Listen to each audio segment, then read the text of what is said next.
currently the chairman and co-founder of C6 Energy Private Limited, a company focused on the development of technology for offshore biomass production and conversion to a variety of bioproducts, including agricultural biostimulants, renewable fuels, and chemicals. Mr. Shrikumar was formerly the president of Research and Development and the chief scientific advisor at Biocon Limited for over 25 years. He also served as the Chief Executive Officer for Translational Health Sciences Institute from 2009 to 2010. He has a BTech in Chemical Engineering from IIT Madras and Masters in Biotechnology from IIT Delhi. He was conferred the Distinguished Alumnus Award of IIT Madras in 2009 and chosen as Entrepreneur of the Year by Biospectrum magazine in 2012. He has been elected to become the President of Association of Biotechnology-led Enterprises of India, ABLE, starting April 2008. Thank you for the introduction. I'd like to do a quick check. All of you basically, how many students are there? How many students? And how many of you are all chemical engineering? Alright. And how many not from chemical engineering? What are these branches? Bioengineering? Bioengineering. Okay, fine. So, Nagarajan and I go back a long way together, and he told me talk to you guys about career opportunities for chemical engineers. So I'll make sure that I address that.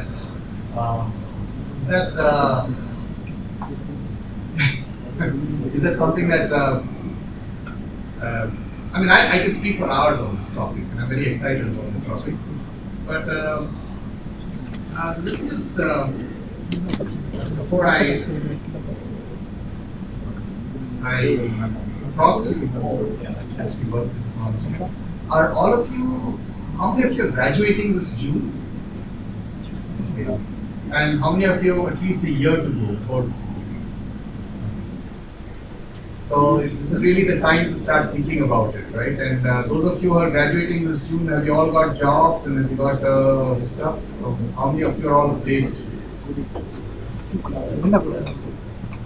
Okay, so can I convince you to consider chemical engineering as a job opportunity? But it doesn't have to be this way. So actually, I'm a chemical engineer, actually, and I believe it's really exciting. So what I want to tell you about is exactly how exciting it is, and I think there are great opportunities to contribute in the area of biotechnology. So even if you haven't considered this, I'd like to give you a glimpse of what's happening. Okay? So and why I believe that this is one of the most flexible and really broad-based schools of engineering. And the answer to that is actually here. We're needed. Any place where you have any kind of material, solids, liquid, gases, which are all in motion, they react with each other, solution or in interfaces to produce needed result in a reproducible, scalable, and economically viable model. You don't produce 1 gram for $10,000, depending on the material. Okay. So that's almost everything, right? So that's why you have chemical engineers going into material sciences. Okay, by looking at processes, you have chemical engineers going into polymers, you have chemical engineers going into biosciences, biology, and in fact that's one of the broadest applications for chemical engineering. You have chemical engineers going into anywhere we have materials. The world is full of materials, right? So anywhere we are reacting materials, putting things together, you will find chemical engineers. And towards the end of the talk, I will actually trace some careers for you. People from your department, what they've done, what their careers have looked like. Okay, so it just gives you a kind of a perspective on what it can be. But since we're talking biology and biotechnology, I want to just give you a snapshot of a typical bioprocess, okay?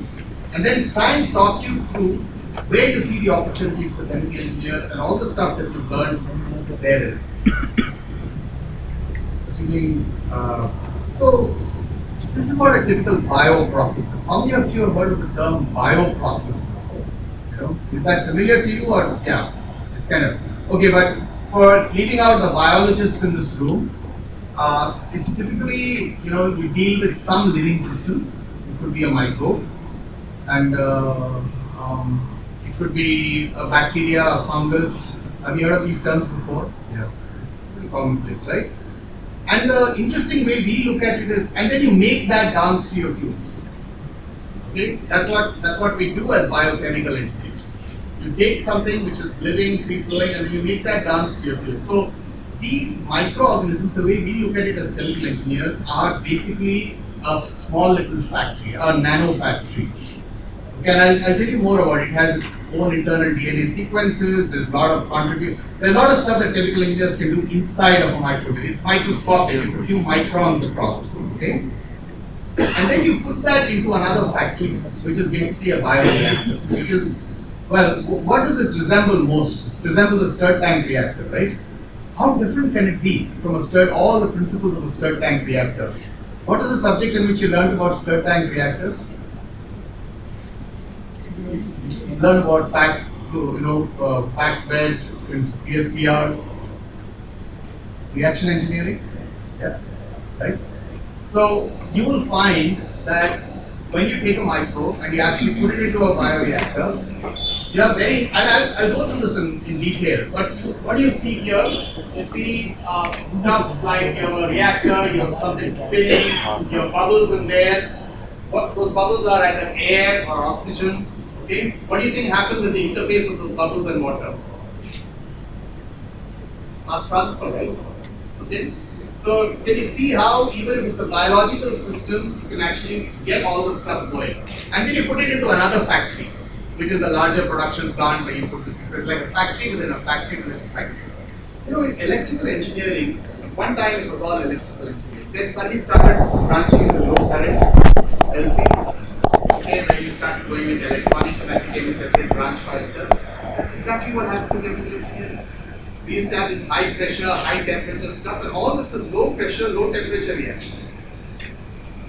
It's not very different. That's all I'm trying to tell you.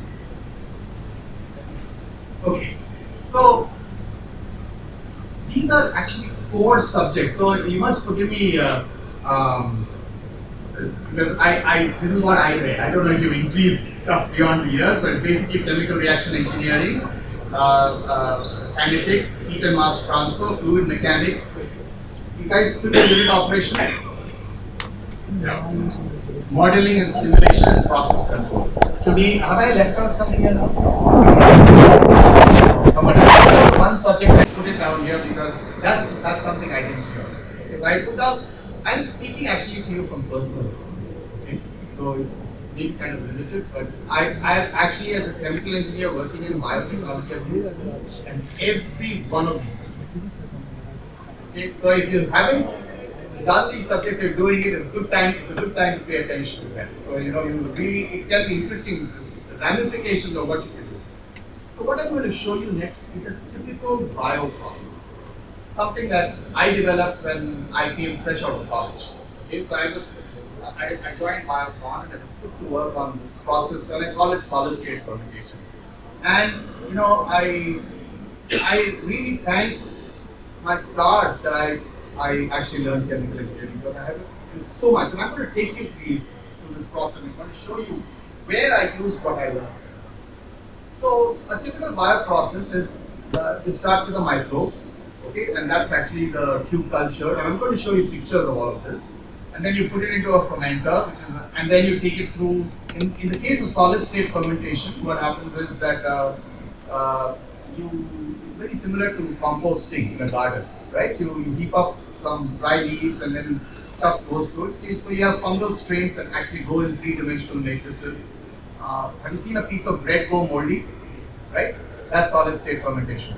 There's stuff that the microbes like to eat, and then they'll go through. Okay? And as they grow through, there's lots of interesting stuff that happens in terms of, can they grow fast enough? Is there mass transfer limitations? Is there diffusion limitations? Is there all kinds of stuff that's happening? biologists don't have let's say, viewpoint on. Because when you come from a viewpoint of a biologist, you don't look at it as mass transfer, heat transfer limitation, and let me just illustrate how that's so different when you look at it as a chemical engineer. So we have the solid matrix, and then you put the microbe on the solid matrix, and then you take it to a production plant. So let me show you some photographs, because I'm not sure how many of you may have actually seen a bioprocess. So this is typically what a fungal strain looks like. Now there's not much chemical engineering in this. Okay, this is just pure bio. This is classical microbiology. So when you become biochemical engineer, you learn all your chemical engineering stuff, and then you learn a little extra layer of biology. Okay, so you start integrating them together. That's what you do as biochemical engineers. So this is a fungal strain. So all the brown stuff that you see there are fungal mycelium. And if you haven't seen a fungus, all you need to know is, sometimes you pick up these onions and you see black stuff on the onions. That's a fungus called Aspergillus niger. Okay, and it loves to grow there. The spores of Aspergillus niger. When you have a piece of bread and it forms this grey cottony stuff on the tip, that's a fungus again. It's called rhizomucor nehi. Okay. Nice names to remember if you want to impress your friends, but they're just living organisms, and they are actually tiny machines. Biological, they're small little factories trying autonomously to replicate and access material and carry out complex reactions inside them and spew out product. Okay, so now you grow the function. So when in a bioprocess, life starts with a small strain and then you multiply it. How do you multiply it? Not very different from how you make curds at home, right? You take a little bit of stuff and you put in a large amount of milk and you suddenly make curds, right? So you go through several stages of multiplication. This is one such stage. You grow it in a glass conical vessel called a shake flask. Why is it called a shake flask? Is because you add substrate or food that microorganisms like to grow in. You add that and you shake it around. Okay? Why do you think you shake it around? Well, biologists found that if you shake it around, it grows well. Why do you think you shake it around? Any guesses? It's called a shake flask, but when you look at it as an engineer, ask yourself, why do you shake it around? Guesses? Aeration. What is aeration? What, do we need oxygen to breathe or not? Yes, right? Microbes need oxygen to breathe. What is the solubility of oxygen in water? It's like 8 parts per million. Okay, if you didn't know the figure, I'm telling you. How does this, when you have water, and oxygen is soluble in water, and then you have air, right? What principle determines the equilibrium? How much is the oxygen concentration in the water? What is the chemical engineering principle that determines the equilibrium concentration? Guesses? Don't worry if you're wrong. Any guesses? I've got a really interactive audience. Okay. It's a partial pressure of oxygen in the air. Have you guys heard of partial pressure? Did you know that this was an application of partial pressure? No. So I'm telling you, this chemical engineering everywhere. What is the partial pressure? It's the almost, let's say, it's roughly proportional to the percentage of oxygen in the air, which is 20%, right? So you have water and you have oxygen, air, and if you leave it alone and you don't shake it, it's going to achieve an equilibrium. But this bug, this microbe is in this stuff, right? It's growing. And when we grow, we need the food and we need oxygen to breathe, right? If you have lots of food and somebody chokes you, you can't live, right? And it's no different from microbes. So you need oxygen. What do we do when we need oxygen? We breathe, right? And how does the oxygen get into our blood? Through our lungs. Why does it get into our blood so efficiently?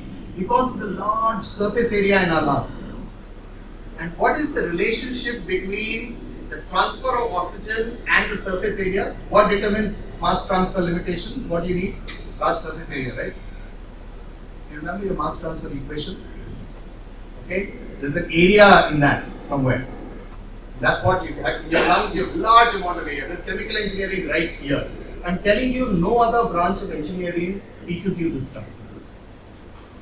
Okay? Come back to the shake flask. So you have this limitation and you need the fungus to grow more. See how thick and viscous it is. Okay, it's actually thick and viscous. So how is it going to get more oxygen? What can you do now? If you don't have surface area, what else can you do? Remember, what are the various factors in your mass transfer equation that increase the mass transfer rate? Area, and then the layer thickness, surface area limitations, the agitation speed, right? So when you actually shake the flask around, what you do is actually force air into it. You increase the mass transfer coefficient. So actually, when you look at it as a chemical engineer rather than a biologist, you know intuitively, you know all the parameters that you can affect. If you're looking, you can increase the speed at which it shakes, because you know it increases the agitation, it increases the mixing of the air and the water. In some of the shake flasks, you'll actually find baffles. Okay, baffles increase the Reynolds number, right? They increase the Reynolds number, and that increases the agitation. So you will find applications of chemical engineering all over this place. You can go to even larger scales, and these are different size of stirred tank reactors where we grow microbes. Okay, and you will see immediately that the picture that's basically got a vessel. It's got a stirrer, and this is a larger version, a 50-liter version, a vessel and a stirrer, and it's got and if I come back to my picture right at the beginning, it looks just like this. So you've got you've got a compressed air going in, you've got bubbles of air, you've got a temperature, you've got. So the challenge here for us is to optimize the amount, increase the mass transfer coefficient. So you can agitate it very fast. Okay, then you can break up all the bubbles into much smaller proportions. That's one thing you can do, right? When you break up the incoming big air bubble and you have a vigorous agitation, you break it up into much smaller bubbles. When you take a big bubble and you break it up into smaller bubbles. Now this is intuitive for us. What happens to the surface area when you break it up to smaller bubbles? It just increases, right? And that's why the mass transfer rate increases. Or various, you look up your Perry's Chemical Engineer's Handbook and you'll find all this data in there. What we do as biochemical engineers is we understand all of that and we say lower the temperature of the fermenter, we increase the mass transfer coefficient, we increase the agitator, the agitator speed is, break up the bubbles, because at every point there are limitations. If you increase the agitation too much, you might end up damaging the microbe. It might become a mixie inside, and that's of no good to anyone, right? You want to keep the microbe alive. So there's an upper limit to which you can increase the agitation. And then there may be a lower limit to which you can decrease the temperature. Because if you decrease the temperature and make it freezing, what will happen? Nothing will grow. And this is what the biologists say. I put it in the freezer and nothing grows. Why does nothing grow when you lower the temperature? Remember your Arrhenius rate reaction constant? It's exponential with temperature, right? A biological system is nothing but a whole series of chemical reactions linked to each other. Lower the temperature, what do you think will happen to the entire reaction sequence? It's all tremendously come down, right? That is why things don't grow when you chill them. This is a very different insight, right, from saying, oh no, I can freeze them. So you begin to see the various limitations, and as an engineer what you do is you understand the limitations, you understand what's happening inside from a very different perspective, and you try and see what you can do to increase that. For example, you would go back and you would increase agitation up to a certain limit, lower temperatures to a certain limit. You might then say, okay, this is the limit I've gone to, now I need to increase the partial pressure of oxygen to increase the solubility. So you would change, instead of pumping in pure air, you would start pumping in pure oxygen, because you would change the partial pressure of oxygen dramatically if you start. And this is what we do. Okay? Are you beginning to get a sense of where you can apply all these principles? And okay? So let me go to the fermenters, and you can then go from a, say, a 2-liter fermenter to a 30-liter, 50-liter fermenter to even to a 30,000-liter fermenter, which is nothing but a big stirred tank reactor. Guess what we use here when we start scaling up? We use fluid dynamic simulations, we use process control, because these are large bulks of liquid and solid, and you want to maintain a certain temperature. Now, it's very nice if you want to run, so typically say a fermentation is run at say 28 degrees centigrade or 30 degrees centigrade. But a fermenter is actually a reaction that's happening. It's generating heat. Because, why does it generate heat? Because oxidations are happening inside, right? You take glucose, which is a typical growth source, and you're adding oxygen, and the microbe is oxidizing it to get energy for itself. What does it generate in terms of, when you write these equations and you write the thermodynamics of these equations, what do you get? You get heat generation, right? Now, all that heat needs to be removed. Otherwise, if you allow it to accumulate, it's going to heat up and it's going to have adverse reactions. The temperature will just keep building up to 40, 50 degrees centigrade and everything will stop. Why would everything stop? Because some of the proteins and the biocatalysts inside the microorganism are temperature sensitive. Beyond a certain temperature, they denature. Their three-dimensional conformation changes, and so they die. The closest example you see is when you boil an egg, right? It becomes white and coagulated. So that's what happens when you heat proteins, or these are biocatalysts. They denature. So you have to remove the heat, and this is such a typical chemical engineering problem. You have such a large reactor, you have a bulk of a liquid, and the only way you can add or remove heat is through the jackets. Okay, so you have to calculate. Need to know the viscosity of the fluid, which is changing. You need to calculate the heat transfer areas. You need to calculate. You need to know the heat transfer coefficients. And you need to figure out how much heat is generating in the reactor before you can design a reactor. At these scales, you cannot just build a vessel and hope it works. You have to design it. Okay, and if you didn't have chemical engineering principles, there's no way you could do this. This is another reactor which is meant for solid matrices. Here the problem is completely different. This is a rotary BRAN sterilizer, and the problem here is that you have to have a growth matrix which needs to be sterilized. Okay? Now, what is the meaning of sterilization? You have to take it up to 120 degrees centigrade, and at that temperature, many microbes get killed. So you have a natural substrate which is now devoid of all the microbes, and then into that natural substrate which is now devoid of all the microbes, you inoculate the microbe that you want to grow, so that it doesn't have the competition. But this is a problem, because the material that we use here, in this case, is say like sawdust. It's wheat bran, it's the flakes of wheat. Essentially, it's a very, very bad conductor. Okay, and now you have this bad conductor, and you have to take it up to 120 degrees centigrade, and you have to figure out how to do this. Okay, so what is the smartest way of doing it is not to try and heat this through the jacket and hope that it all heats up, but to directly inject steam in it. Okay, so you directly inject steam in it. Why do you inject steam in it? Any guesses? What is the property of steam that we all know about that actually makes it so efficient at heating? Latent heat. When steam at 100 degrees centigrade becomes water at 100 degrees centigrade, it generates enormous amounts of heat. You've heard of the phase change, right? So it takes 540 kilocalories per kilogram of water to go from water at 100 degrees centigrade to steam at 100 degrees centigrade. So if you have a bad conductor and you want to make sure that you penetrate everywhere, you send steam into it. So the steam penetrates everywhere because it's a gas. And then it condenses and it generates a lot of heat at various points on the surface. Now, if you weren't a chemical engineer, there's no way you would know this or even understand what's happening inside this. Okay?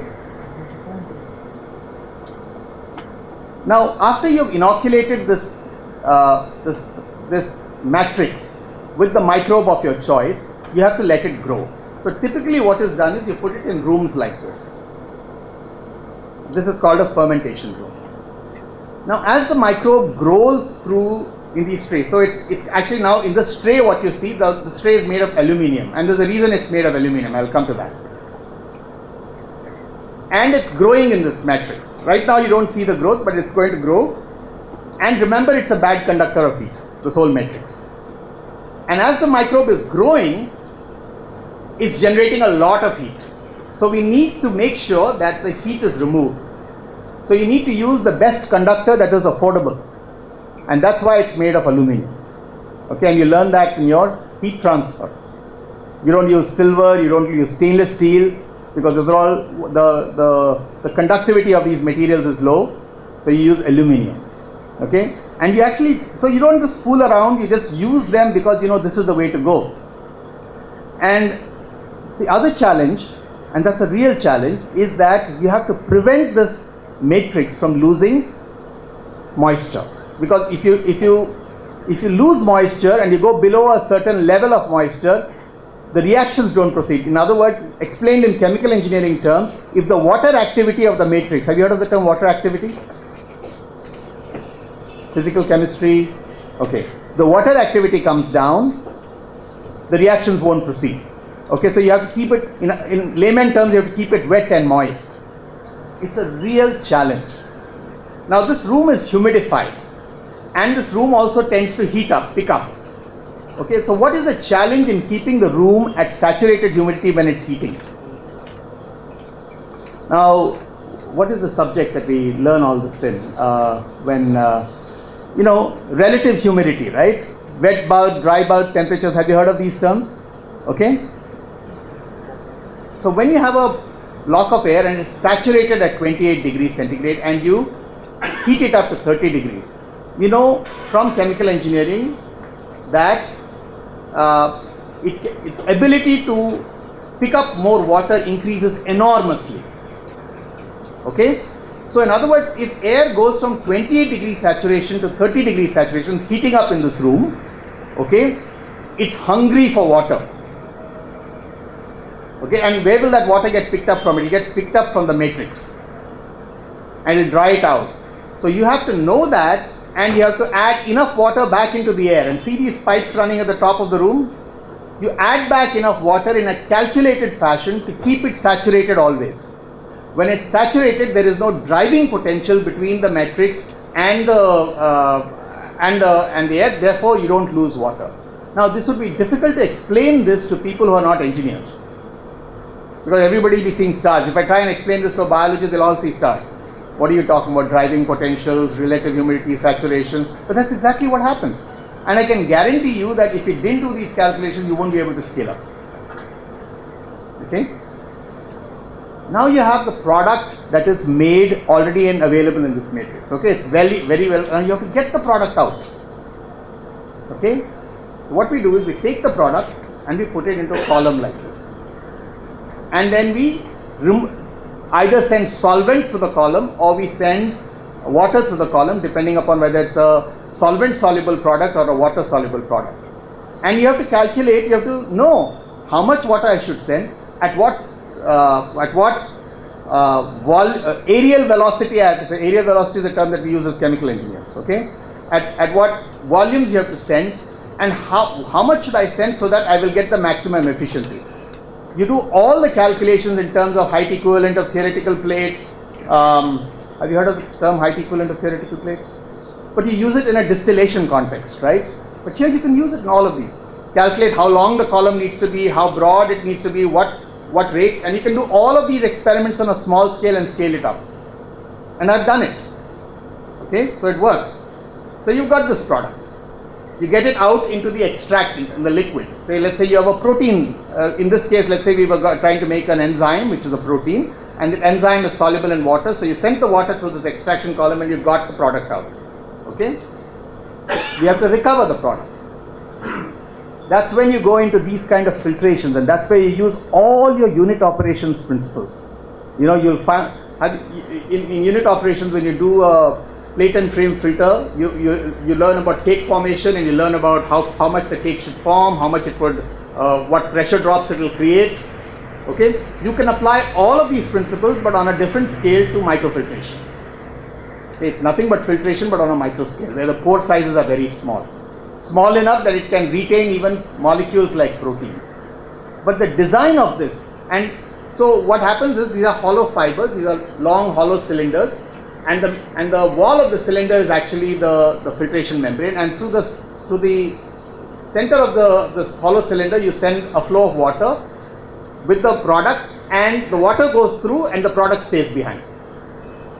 Now what happens is, as you send this, there is a layer of product that tends to form on the inside, and that tends to block the pores.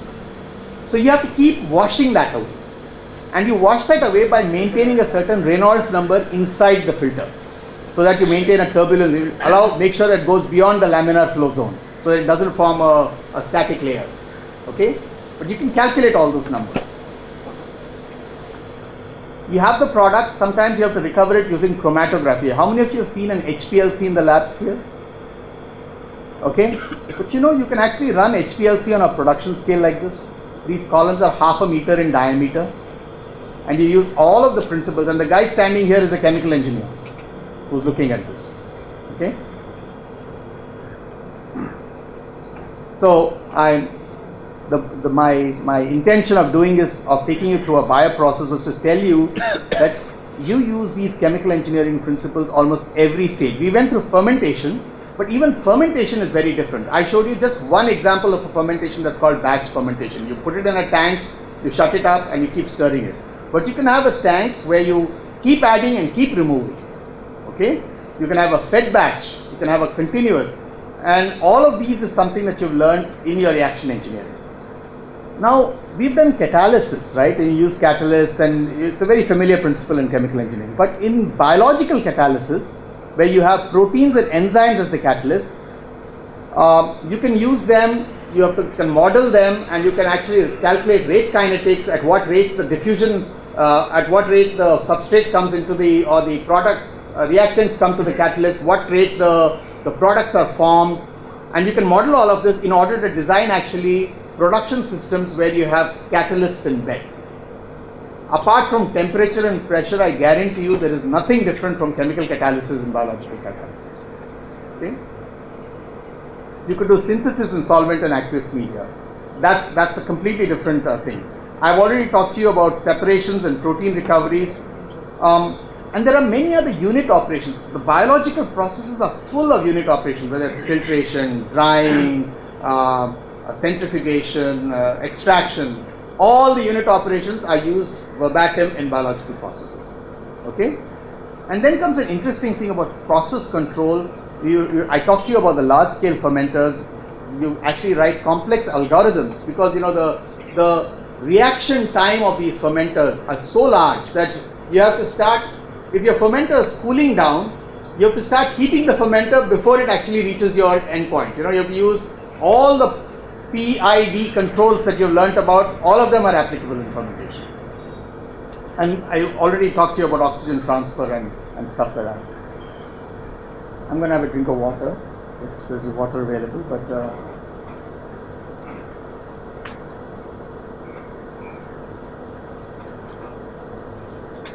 do you have any questions at this time?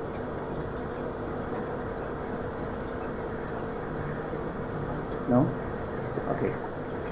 You know what I'd like to do is I want to track some careers. I want to track people like you. And what did they do who started off their life as chemical engineers in the biotechnology industry, and what happened? So these are all people I know. Okay?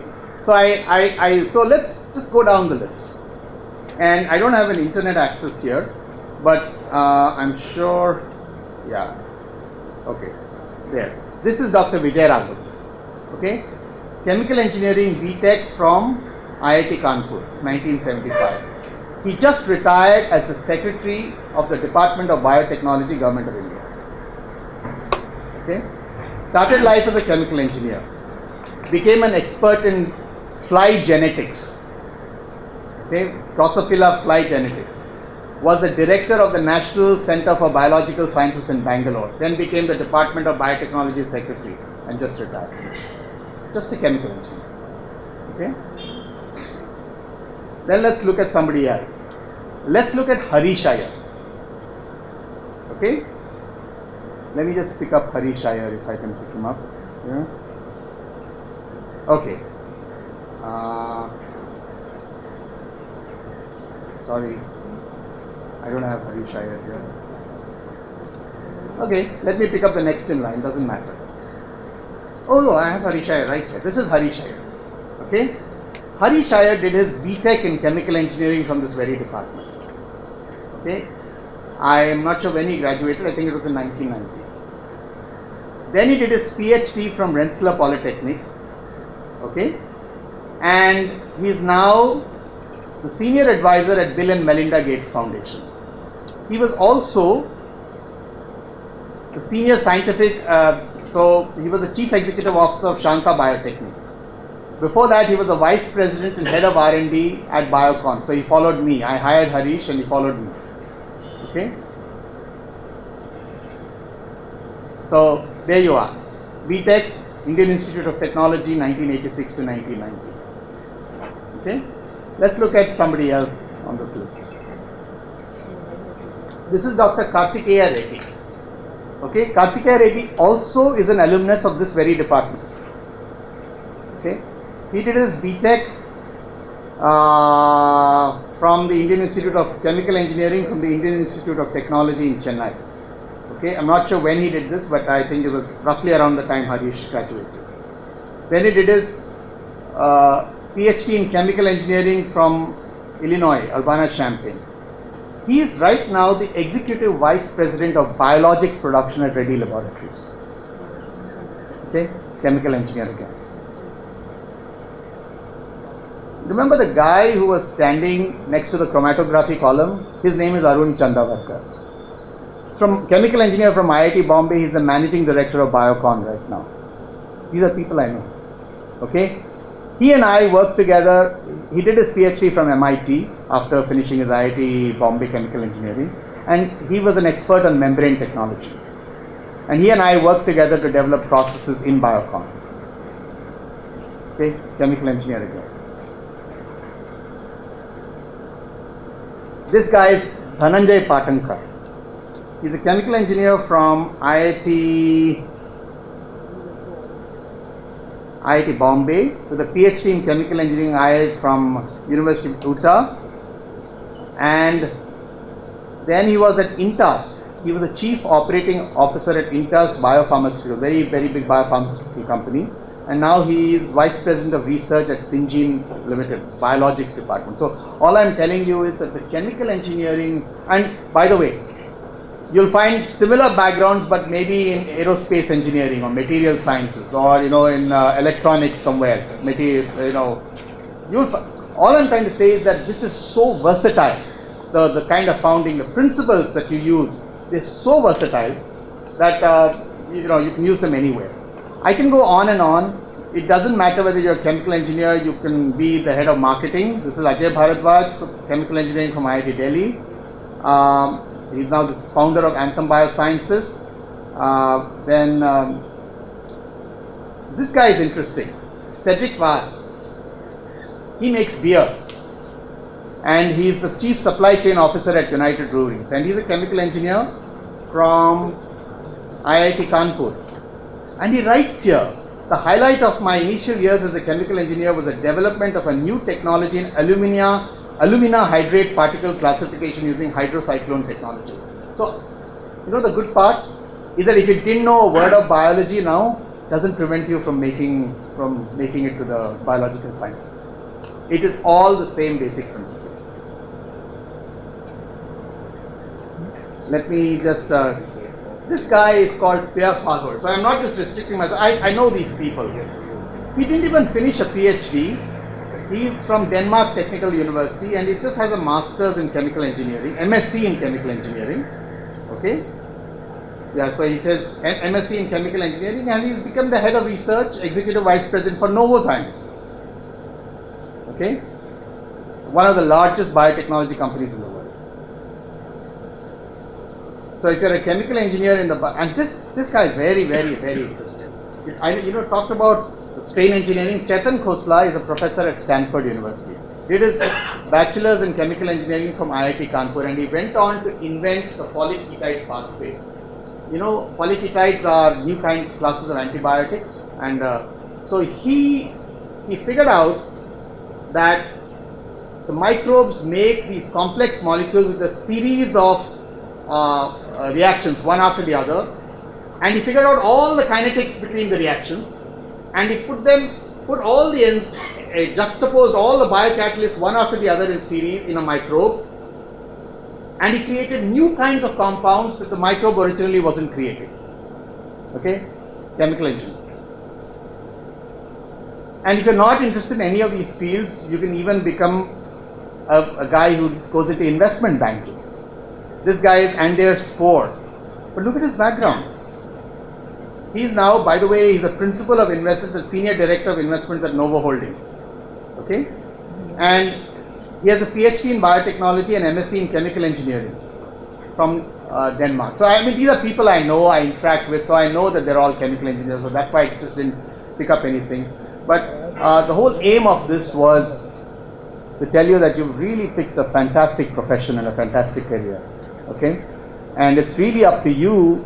You know the power of this stuff, and it's really up to you to decide which way you want to go. Okay, and I think I'll just stop right there. If you have any more questions about the biotechnology industry, where it's growing, what's happening, what the startup scene is in our country, I'll be happy to answer questions. But otherwise, I will. Thank you. Thank you, sir, for the wonderful lecture. If anyone has any questions, please feel free to ask. I'd be particularly interested if you had questions which, I've said basically chemical engineering is the greatest thing next to sliced bread. Okay, but if you have a different view on this, or if you have something else that you would like to know, where are all the biochemical engineers here? So, yeah, okay. Do you have a question to ask? Okay. Go ahead. I'm happy to answer. Yeah, you had a question there?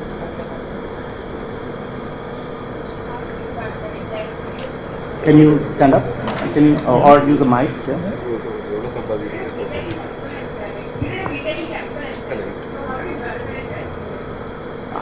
So I did a BTech in chemical engineering, and then. How did you develop an interest in this field? That was even when I was doing a BTech project, with my final year project, I did a project on immobilized enzymes right here in this department. Okay, right in the lab below. So that's how I developed an interest in biological systems. That was very early. That was more than that was in 1980s, and people hardly know that there was no. But so it just followed. Okay. I had a professor here.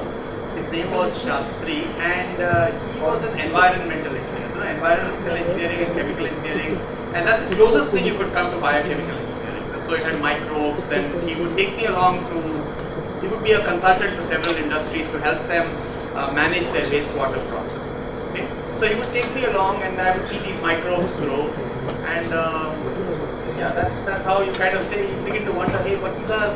I can use the same principles that we use.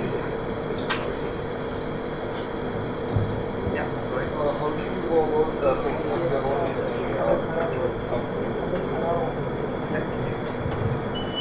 Yeah, so you have started your own oil company. So how did you go about it, and what were your initial thought about it, and how was your experience?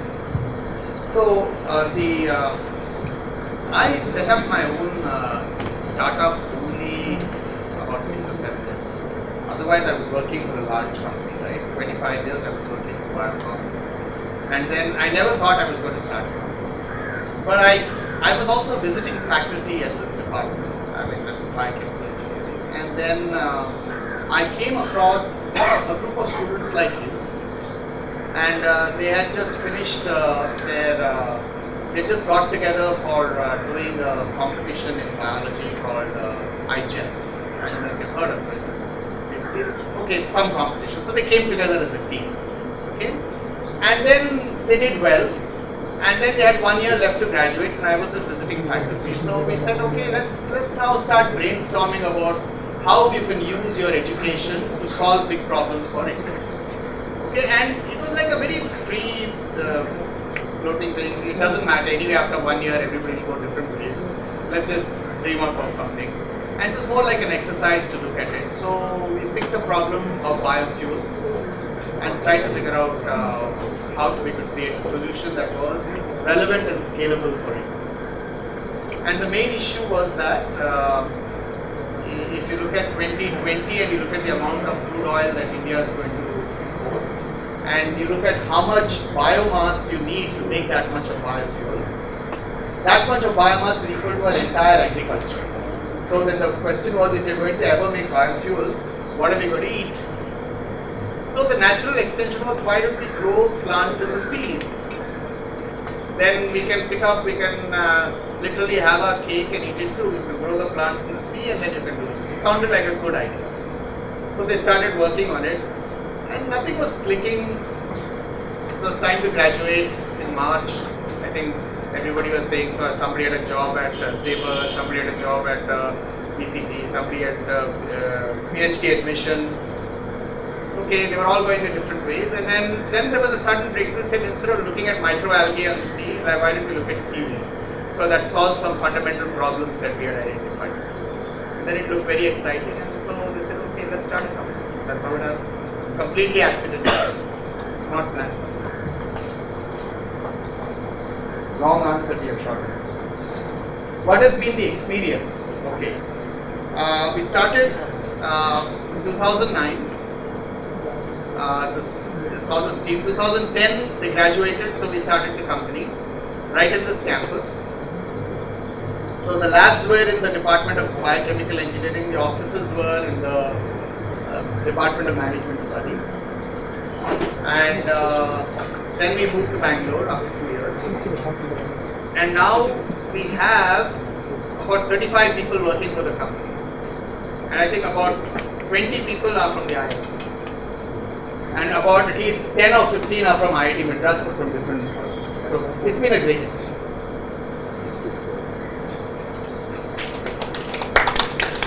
Does that mean we get through? Sir, you have been talking about biofuels, right? So, how soon are these biofuels? How is it going to replace the current sources of energy?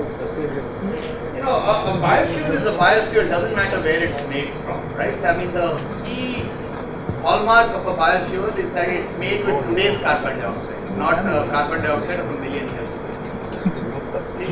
So, it's very simple. All the fuel that all the so-called fossil fuels that we are using today is nothing but old sunlight that has been stored in the ground. It was old plant matter from a million years ago. By the process of photosynthesis, you capture carbon dioxide, water, and it becomes plant matter. So that became fuel. And now when you burn that fuel today, you release the carbon dioxide that was trapped in the earth millions of years ago. And that adds to the carbon dioxide level in the atmosphere. But if you make biofuels from plants that you've grown today, it doesn't matter which process you follow, whether you use land plants or sea plants or whatever is waste, municipal waste or whatever you do, you use plant matter which grew with today's carbon dioxide. Today means maybe last month or month before last, okay? But not million years ago. So you're basically recycling the carbon dioxide, and the way you're recycling the carbon dioxide and storing it, and then you're capturing the sun's energy in the process, burning it in the car, releasing back the carbon dioxide, growing a fresh lot of crops again, capturing a fresh amount of today's sunlight, and the cycle continues. So it becomes what is called a carbon neutral cycle. Okay, so if you do the biofuels, then it doesn't increase the amount of biomass. But the issue with biofuels is the sheer amount that you need to make, right? So, like I was saying, we are already the largest consumer of fuel in the world, third largest consumer of fuel in the world, and we are going to become the largest consumer because our population is growing and our energy needs are growing. So, as I just explained, if you look at the amount of fuel we are going to import in 2020 is 250 million tons, and to make that as a biofuel, you require all of the agriculture in the country. So this is a real problem for us. You can make some amount, but not all of it. Okay? So, and people are already making biofuels with all whatever little waste matter you can get. So it will happen soon. Yeah. How efficient is bioproducts So the issue with microalgae was that they're very tiny microbes.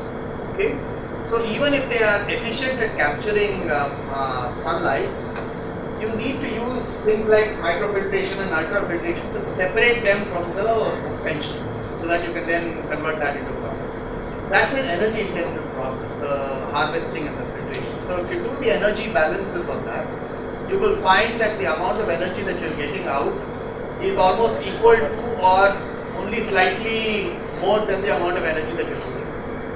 So that is why this, when I was working with the students, this project stopped because they couldn't find a solution to it, the harvesting problem. But then somebody was reading the newspaper and they said seaweeds are macroalgae and they don't have this issue. They're huge. You can pick them up with your hand. You don't have to use microfiltration and all of that. Why don't we just try and make biofuels by growing seaweed instead of microalgae? And that completely changed the dynamics. But that wouldn't have occurred to them unless they'd gone through the whole microalgae business and figured out that this is the part that we need to, that's going to stop the whole process and stuff like that. So, but still, there is much more research going on in microalgae. I know. That's also the issue, right? We have to frame the problem in the right context. So, it may work for some countries where, they don't have. See, in our country, there is a big problem is that we don't have. You have to capture the sunlight where it falls. So we have a certain amount of surface area, land surface area, right?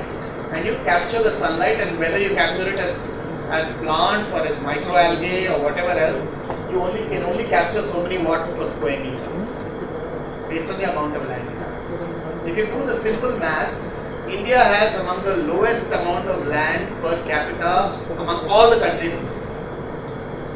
So our ability to capture enough sunlight for every person is the lowest. So when you say microalgae work in certain contexts, if you take a country like the US, where much of this research is done, they have 12 times more land per person than we have. So you can have large microalgae farms without any issue. It is never possible in us. So that is why it's very important for us to formulate and look at the problem in our context. Because you can't import land, you can't import water, right? So it may work in some context, but it won't work for us.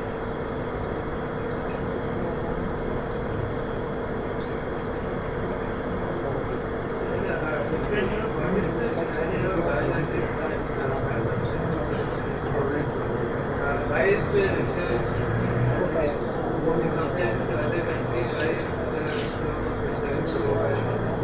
I don't think it's slow. We're the first country in the world to put out a biosimilar product in the US. Why is it biologics and biosimilar technologies and not the original Not the? original pharmaceutical ingredient? No, it's not that we can't produce it. See, these are all proven molecules, and they solve a lot of diseases, but they are unaffordable because they're not available in the country. So, I mean, if there are known for cancer which are unaffordable, isn't the logical thing to see how can I make those cures affordable by maybe improving a process or by reducing the cost of production, rather than try and invent another cure. Right? Because there's no guarantee that even if I invent another cure, it will actually be possible. So there are many biosimilars that are known, but they are framed and they are available in a certain context where insurance is available, like in the United States. Okay, where if you go to the emergency room here in Chennai, if you have an emergency, say I fell down, I broke my arm, and I go to the hospital emergency room, how much do you think the bill will be just to get a splint and everything else? At the most 3,000, 5,000 rupees, maybe 10,000 rupees. But if you walked in without insurance to a emergency room in the United States, let's say like IIT, let's say Stanford University, you know how much the emergency room bill will be? It will be not less than $10,000. Okay, why? Same skills, same everything. Why? Because the insurance system, the market size. So similarly, those biopharmaceuticals are available at exorbitant prices, unaffordable. So just to give you an idea, treatment course, if you have cancer, if I have cancer and I have to treat myself one of those biologicals, it's $100,000 treatment cost. Whereas the actual same biological can be available, if you make it as a biosimilar, can be available for maybe 20% of that. So there is a strong need to make biosimilars. But what happens is that these are very proprietary processes and there's a lot of sophistication involved in making these products. And you need pretty advanced technologies to do that. And that's why many Indian companies have actually succeeded in it. And when they launch these products in the US, it brings down the cost of their healthcare. They're highly appreciated. And believe me, it's a very difficult thing to do. And because you have to make almost the exact copy of a complex molecule, and that's not easy. It's like trying to say, I have this painting, I can't take a photograph, I have to repaint the painting, but I have to make it look exactly like that. That's very difficult. These are very large and complex molecules. If it was a simple drawing, 4 sticks and a cross, that's very easy to do. The complex painting is what the difference between a small molecule and a biological.